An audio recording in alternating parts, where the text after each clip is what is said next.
Salut mes sportifs et bienvenue sur ma chaîne Alex Levent. Je profite de ce contexte paradisiaque pour te sortir une troisième vidéo, une troisième astuce pour éviter de manger pour rien afin de ne pas grossir pour rien.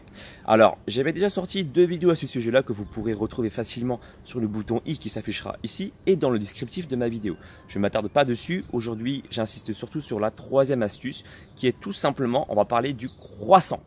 C'est un aliment que beaucoup aiment consommer le matin, c'est presque un rituel chez beaucoup de personnes. Les Français adorent, je sais, manger des croissants le matin. Et moi aussi, ça m'arrive d'en manger, mais je vais te donner aujourd'hui une astuce afin d'éviter de consommer un surplus de croissants et ainsi, comme ça, éviter de prendre du gras pour rien. Alors, l'idée, c'est pas, comme je te l'ai dit, de supprimer complètement le croissant de ton alimentation, mais de réduire cette quantité avec un choix plutôt stratégique. Je vais t'expliquer ça maintenant. Là, par exemple, je profite des vacances, tu sais. Moi, j'ai un self-service qui est illimité et je peux manger ici tout ce que je veux, hein, le matin, le midi et le soir. Et le matin, dans le self où je suis, il y a des croissants illimités, mais il y a également différentes tailles. Et c'est sur ce point-là où j'aimerais insister. Pour que tu aies une idée concrète de la chose, un croissant vaut à peu près entre 200 à 400 kilocalories en fonction de comment est-ce qu'il est fabriqué. Alors, pour que tu puisses bien comprendre l'exemple que je vais te donner dans cette vidéo, on va supposer, d'accord, que le croissant fasse vraiment 400 kilocalories, donc c'est un croissant bien sucré, bien gras. Et bien, rien qu'en supprimant cet aliment de tes habitudes alimentaires, d'accord, sans faire plus de sport ou quoi que ce soit, eh bien tu pourrais déjà perdre 1 kg en 15 jours. Donc tu pourrais perdre 2 kg dans le mois. C'est quand même quelque chose. Sans faire plus de sport encore une fois et sans changer tes autres habitudes alimentaires.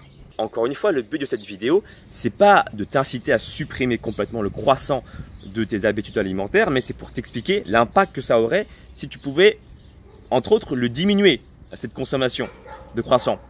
L'astuce que je t'incite maintenant à faire et que j'ai découvert là par exemple en étant en vacances, si tu veux, moi j'ai un self où tu peux manger de façon illimitée tous les aliments qu'on te propose le matin, le midi et le soir. C'est énorme. Et ce qui est bien dans ce self, c'est que tu as différentes portions de croissants et de pain au chocolat, des mini pains, des mini croissants. Et c'est l'astuce en fait que j'ai envie de te partager aujourd'hui. Ça semble complètement bête, complètement évident, mais ça rentre pas forcément dans la tête des gens. Et je pense que c'est important de repréciser parfois la base, d'accord ? Si tu aimes le croissant, eh ben, fixe-toi des objectifs. Si tu es quelqu'un qui brûle énormément de calories et que ça ne te pose pas de problème de manger un croissant entier, voire même 2 croissants, j'ai envie de te dire pourquoi t'en priver. Maintenant, si tu n'es pas dans ce cas-là et que tu as tendance à prendre du gras facilement et à être en obésité, là, il va falloir faire des choix. Hein, c'est comme ça, hein. Il faut allier plaisir et légèreté. Et dans ce sens, il serait stratégique de choisir des mini croissants, plutôt un mini croissant qui pèserait, enfin qui ferait en moyenne 120 kilocalories, ce qui reste complètement correct hein, par rapport à un croissant qui pourrait atteindre 400 kilocalories. Donc tu gardes la notion de plaisir en bouche et ce que je t'incite à faire pour pouvoir continuer à consommer l'aliment avec du plaisir, c'est de mâcher l'aliment lentement. Encore une fois, c'est important de le répéter, mais je pense que c'est la base. Le fait d'apprécier un aliment, de le mettre en bouche, de ne pas l'avaler tout de suite, ça va te permettre de pouvoir le déguster. Et ça, c'est important, d'accord? Ce que je t'incite à faire, c'est de limiter la part des croissants et de consommer un mini croissant, comme je te le montre ici en vidéo, et de consommer à côté des aliments qui sont fibreux pour te caler plus facilement. Donc oriente-toi vers des aliments complets qui contiennent beaucoup de fibres, comme par exemple des fruits. Je sais que beaucoup d'entre vous ne consommez pas assez de fruits. La pomme par exemple, ça peut sembler banal, mais c'est un aliment qui va vous permettre d'apporter des minéraux, mais également des fibres. Et la pomme a une particularité, elle va vous permettre de vous sentir plus calé, hein, plus rassasié. Donc, ce que vous pouvez faire au petit déjeuner, c'est par exemple de consommer un mini croissant avec à côté du flocon d'avoine ou du son d'avoine mélangé avec des fruits pour apporter plus de plaisir et avec du lait végétal. C'est un exemple, ça pourrait être également autre chose. Mais est-ce que vous comprenez le message que j'ai envie de vous transmettre? D'accord, je ne vous dis pas de supprimer le croissant de votre hygiène alimentaire, mais au moins de trouver des substitutions, c'est-à-dire de consommer moins de calories. Parce que au final, qu'est-ce qui vous fait prendre du poids? C'est que vous consommez plus de calories que vous n'en dépensez. Encore une fois, ça c'est dans le cadre d'une personne qui prend du poids facilement. Mais maintenant, hein, voilà, vous le savez, si vous ne prenez pas de gras facilement, bon, dans ce cas-là, ne vous prenez pas la tête et consommez votre croissant. Là, ce message, cette vidéo concerne hein, les personnes qui ont tendance à grossir facilement. Voilà, c'est ça que je voulais vous dire. Donc, quand vous êtes chez vous, faites des choix stratégiques, prenez un mini croissant ou mieux encore, si vous avez le temps de le faire, essayez de le faire vous-même pour maîtriser la taille. Ou ce que vous pouvez faire aussi, c'est de prendre un croissant et de le couper en deux. Je sais, ça peut paraître un peu frustrant de vouloir couper un aliment en deux, mais ça peut également être un choix stratégique en fonction, encore une fois, de vos objectifs. Et en parlant d'objectifs, j'avais déjà également sorti une vidéo à ce sujet pour que vous ayez les idées claires, d'accord? Quand on parle d'objectifs, il faut fixer quelque chose qui soit concret et réaliste pour que vous puissiez l'atteindre. Et je parle des objectifs dans une de mes vidéos que j'ai déjà sorties, que tu pourras également retrouver sur le bouton i ici. Il y a des objectifs à long terme, des objectifs à moyen et à court terme. Et si tu n'as pas l'esprit clair, et ben du coup, ça ne te donne aucun sens à tes actions. Parce que tu dis pourquoi te faire chier pour quelque chose dont tu n'as même pas envie d'atteindre finalement.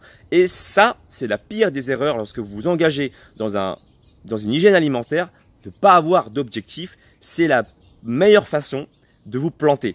Donc je vous incite vraiment, en plus de cette vidéo, à vous inspirer de ma vidéo où je parle d'objectifs en regardant encore une fois sur le bouton i ici ou en regardant le lien qui se trouve dans le descriptif de ma vidéo.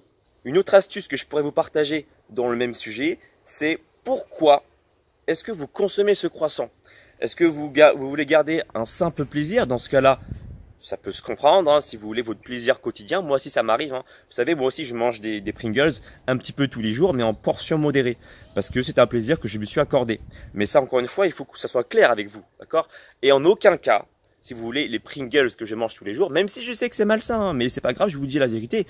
Le but, encore une fois, moi, j'arrive à maintenir mon corps comme il est en consommant une minorité d'aliments qui sont pas forcément très sains. Mais encore une fois, on s'en fiche. Si votre objectif, il est clair. Le mien, c'est je veux me faire plaisir avec des aliments qui ne sont pas forcément très sains, juste pour le plaisir du goût. À ce moment-là, je me fais plaisir comme ça. Mais en aucun cas, je ne mange d'aliments pour vouloir tamponner mes émotions. Ça, c'est encore un autre problème. J'avais déjà parlé de ça dans une de mes anciennes également vidéos que tu pourras retrouver, encore une fois, dans le descriptif. Pourquoi est-ce que je te dis ça? Tu sais, si toi, tu manges des sucreries, des croissants, ce genre de choses, pour vouloir tamponner une émotion, là c'est encore un autre problème. J'avais déjà parlé de ça dans une de mes vidéos, hein, encore une fois que tu pourras retrouver sur le bouton i. Là il ne s'agit plus de notion de plaisir, mais il s'agit vraiment d'une notion de combler un manque. D'accord? Moi, quand je consomme par exemple un petit peu de Pringles tous les jours, c'est quoi? Genre, allez, 4-5 chips, c'est vraiment d'avoir le goût en bouche, ça me fait plaisir. Après, chacun fait ce qu'il veut. Je sais que beaucoup de personnes vont pas réussir à ne manger que 4-5 Pringles et ils vont craquer sur tout le paquet. Et si c'est le cas pour toi, dans ce cas-là, pose-toi la question, est-ce qu'il faut que tu fasses comme moi ou pas? D'accord? Moi, je te parle de ma propre situation. J'arrive à gérer le peu de quantité de plaisir pour pouvoir me satisfaire. Et on est tous différents face à la notion de plaisir. Mais en aucun cas, je vais consommer ces fameuses chips pour vouloir tamponner mes émotions. Ça, c'est un truc à ne pas faire. Je préfère me poser, comme je l'ai expliqué dans une de mes anciennes vidéos, me poser sur le canapé à savoir qu'est-ce qui a fait que j'ai passé une journée de merde pour vouloir compenser ce mal par des chips. D'accord? Ça, c'est encore une autre erreur. Voilà. J'espère que j'ai été assez clair dans cette vidéo.